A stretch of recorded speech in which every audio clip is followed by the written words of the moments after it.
What's good, y'all? Elvis here. So the single best thing that you can do for your business, get the hell away from nice people.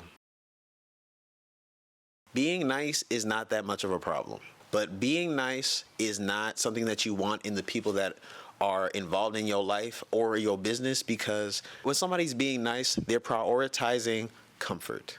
Either their comfort or your comfort. When somebody's being kind, they're prioritizing your well-being. If you're going through a hard time and I tell you something to make you comfortable, but it's not something that's going to help you in the long term, I'm being nice. But am I being kind?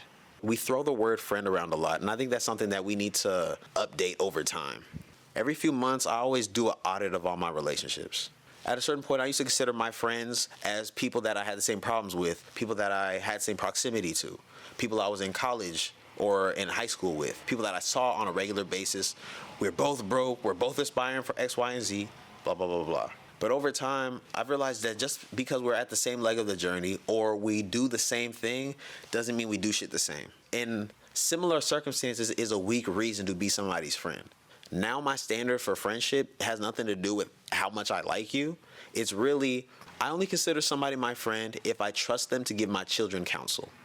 I don't have any biological kids, but if I wouldn't trust you to just unsupervised tell my kids some real life shit, you're not my friend. So that's not about niceness or how comfortable you make me. It's about kindness. Are you somebody that is working for my benefit? Are you somebody working for your own benefit? If you're that kind of person, you'll definitely work for my child's benefit. And I'd only consider somebody family if I would trust them to raise my children. Barbering as a business is so beautiful because it becomes a reflection of your life. The standards that you entertain and you hold up for yourself just get projected outward, and that sets the expectation for how people act when they come and interact with you. Every time I've had problematic clients in my business, that was my problem. They say you teach people how to treat you. I think it's more accurate to say you teach people how to treat you off the cues you give about how you treat yourself. It was very easy for me to come in and expect respect when I was coming in with respect. And I think it's so important in every season to revamp, let's say, your view of yourself and your expectations for the people that are around you to meet that. Because all relations are temporary. They never really end, they just change. But as they change into things that are either working for or against wherever we're trying to go. And even if you're a person who's naturally kind, if you're forced to be in positions where you have to cater to somebody's comfort, it's taking away from kindness that you get to show to yourself. Like, I've gotten to a point where I had to think like, dang, am I loving you or hating me? I'm going so far out of my way to see you do well or just to give you the comfort of thinking that you're doing well, knowing that it's eating away at me. Barbering is a game of building relationships. The most important part about building relationships is understanding the blueprint you want to use to build a relationship. Even if we don't have a defined blueprint for ourselves in our mind, we're always going off of a blueprint.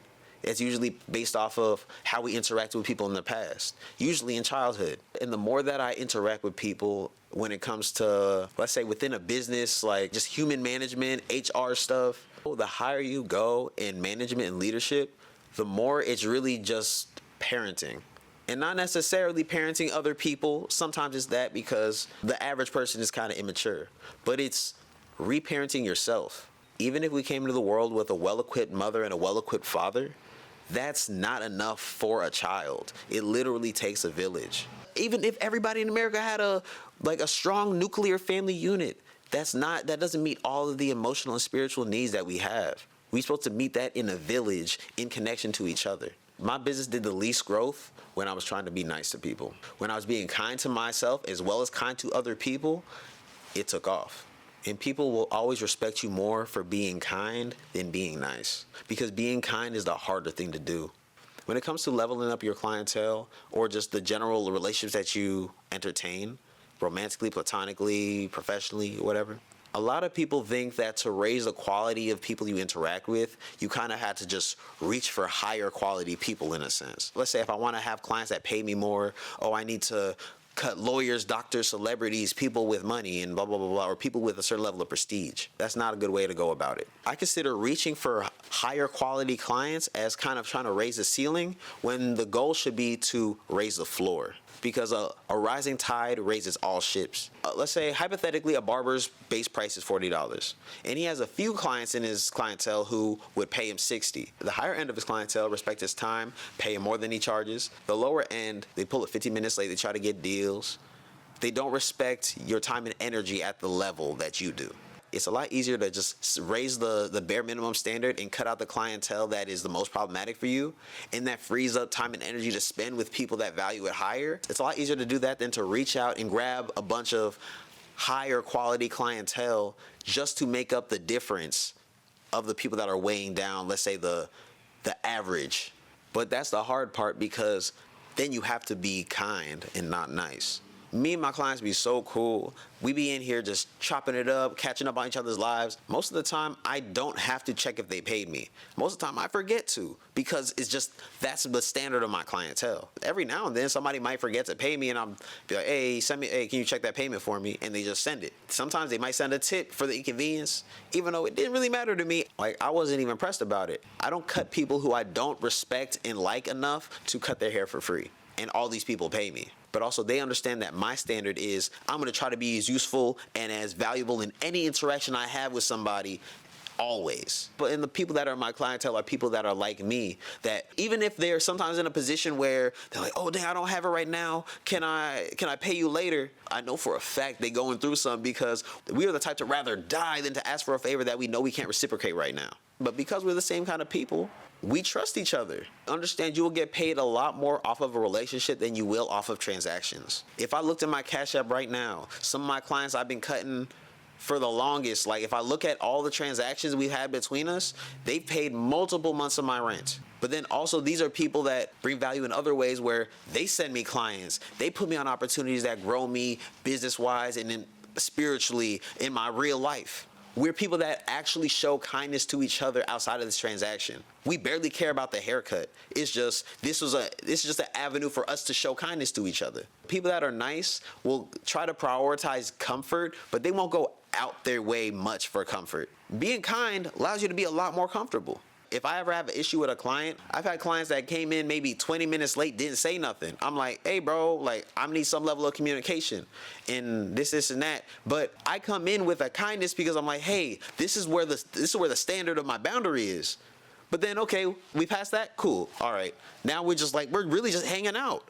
Airing out a problem with a client only becomes a big deal if you make it a big deal, because shit just happens. The only thing that really makes me cut a client off is if you had an opportunity to be accountable and responsible for whatever your fault was, and you decided to be nice versus being kind about it. If you try to sweep it under the rug and act like shit ain't happened, I'm cool. There's so many other people that are worth my kindness. Keep it a stack. Because even people that I cut their hair, I don't care about cutting their hair. I care about showing kindness in whatever way I can that they value. Some of them just get haircuts by me right now. And so a lot of my clients became barbers, and they became some hot and poppin' barbers out here. I don't care about cutting their hair. I care about the kindness we shared between each other. They made my life better, and I like to think that I made their life better too. But the relationship you have with your clientele and the relationship you have with people generally is going to be based off of your relationship with yourself as well as your creator. Like, if you get that shit figured out, your relationship with other people becomes so much simpler, because self-love is what is reflected outwards. People can only show me love in the way that they love themselves. But that's all I got today. I appreciate y'all watching. If you got any value, like, subscribe. I wrote an ebook on better barbering. I'm doing consultations, as well as I have a Patreon up if you want to go and get content up there. All my better barbering game in one place. But I appreciate y'all again. Till next time, Craft Over Clout. I'm out.